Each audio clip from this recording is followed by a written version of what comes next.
Eto na nga mga chong, marami tayong BBA updates. Good news! Northport Batampier na ibenta na ang prangkisa, Pure Blends na ang bagong team sa PBA. Maverick Ahanmisi gagawing trade asset ng Barangay Ginebra para makuha si Dal Panopio. Ilang araw bago ang PBA Rookie Draft ay isa nga sa mga kupunan na gumagalaw na ay ang Barangay Ginebra. Nitong mga nakaraan ay mismong si Coach Tim Cone ang nagsabi na isa si Dal Panopio sa pinakapumukaw ng kanyang interes. Actually, nagkaroon pa nga ng private workout itong si Coach Tim Cone sa Ginebra Practice Facility para personal na makita ang skills at talent na itong si Dal Panopio. Kaya naman, marami ang nag-react na si Dal Panopio yung target ni Coach Tim kesyo hindi daw ito aabot bilang 11 overall pick. Pero mukhang hindi ganyan yung plano ng Barangay Ginebra dahil alam nila na hindi aabot sa dulo si Dal Panopio. Kaya yung plano ay magkaroon ng trade para i-improve yung kanilang draft position. At mainit-init pa, nag-post nga ng clue si Snow Badwa na lyrics ng 7 gatang at picture ni Maverick Ahanmisi. At base sa clue na yan ni Snow Badwa ay yung kumanta ng 7 gatang ay si Fred Panopio. Kaya ang involved sa post na yan ni Snow Badwa ay ang upcoming rookie na si Dal Panopio at Maverick Ahanmisi. Ibig sabihin yan mga chong, target ng Barangay Ginebra na makuha ang first overall pick ng Terra Firma Jeep ngayong taon kapalit netong si Maverick Ahanmisi. Hindi pa malinaw kung si Maverick lang yung ibibigay ng Barangay Ginebra, pero panigurado may mga players at future draft pick na isasama ang Barangay Ginebra para makuha ang first overall pick ng Terra Firma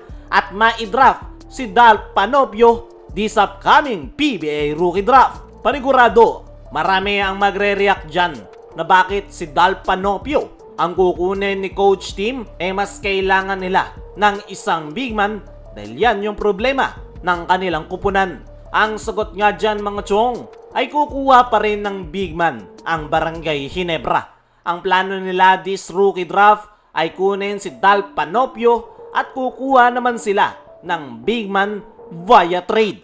Yan nga yung plano ng Ginebra Management para solusyonan yung kanilang problema. Mukhang naghahanap si Coach Tim ng isang solid point guard na mas makakapag-facilitate ng kanyang triangle offense. Dahil kung titingnan mo yung lineup ng Ginebra, wala na talaga silang solid point guard na maaasahan.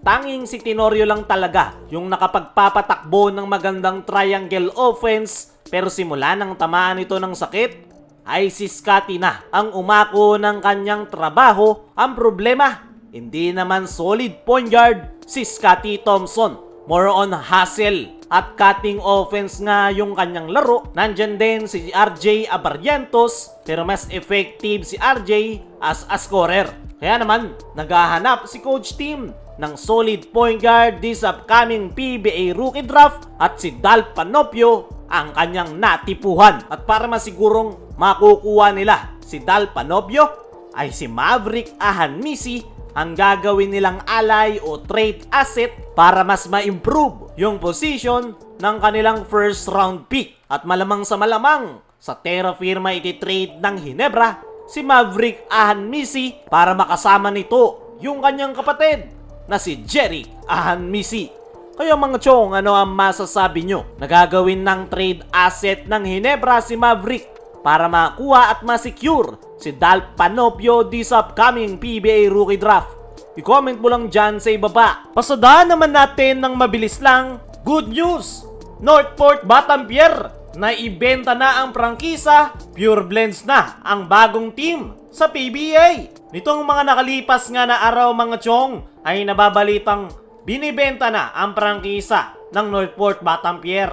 At kanina nga lang, kinumpirma na ng Spin.ph na kumpirmadong naibenta na ng Northport Batampier ang kanilang prangkisa para sa Pure Blends. Isa nga yung magandang balita mga chong dahil nabawasan na yung farm team sa PBA na dahilan kung bakit nawawalan ng gana yung mga fans na manood ng laro. Sana lang talaga ay magtuloy-tuloy na yan at tuluyan ng mawala yung mga farm team sa PBA. Para naman sa mga magsasabing magiging farm team lang din ng SMC ang Pure Blends, ay dyan kayo nagkakamali. Dahil unang-una, magkakompetensya ang SMC at Pure Blends. Pareho nga silang food manufacturer, kaya malabo itong maging farm team ng SMC. Sa ngayon ay naibenta na ang prangkisa ng Northport sa Pure Blends, pero nangangailangan pa rin yan ng 2/3 votes galing sa PBA Boards of Governor